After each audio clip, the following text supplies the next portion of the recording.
Hi, I'm Pastor Mike Toomey from Hope Lutheran Church.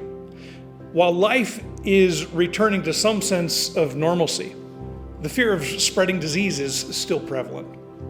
I can still see and smell and hear the anxiety many have.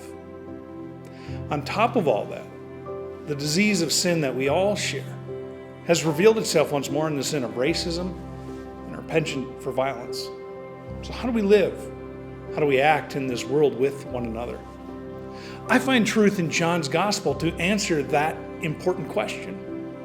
When the events that took place in this book occurred, the peoples of the world were at best suspicious of one another, and their love of violence brought much war, death, and suffering. Sound familiar? In such a broken world, Jesus, the Son of God, God incarnate, teaches us something profoundly different. We are to love. And one way we express love is to serve one another. When Jesus had gathered his disciples for the Last Supper, this is what he did. From John's Gospel, it reads like this: Jesus knew that the Father had put all things under his power, and that he had come from God and was returning to God. So he got up from the meal, took off his outer clothing, and wrapped a towel around his waist. After that, he poured water into a basin and began to wash his disciples' feet, drying them with the towel that was wrapped around him. He, Jesus, humbly washed their feet. Even Judas's feet, the one who would betray him. And he washed Peter's feet, the one who would deny him.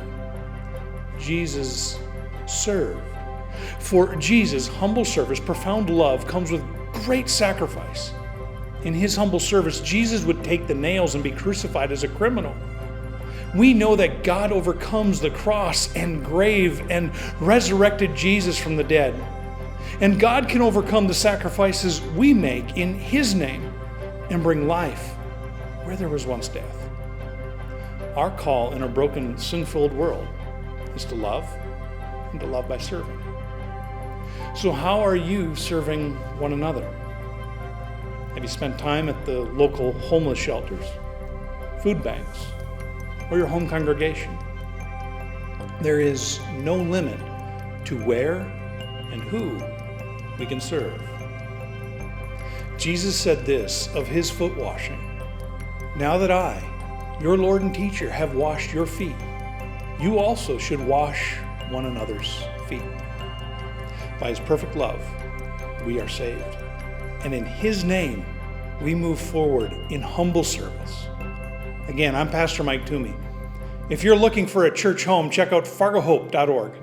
And let's work with Jesus together and set this world right side up.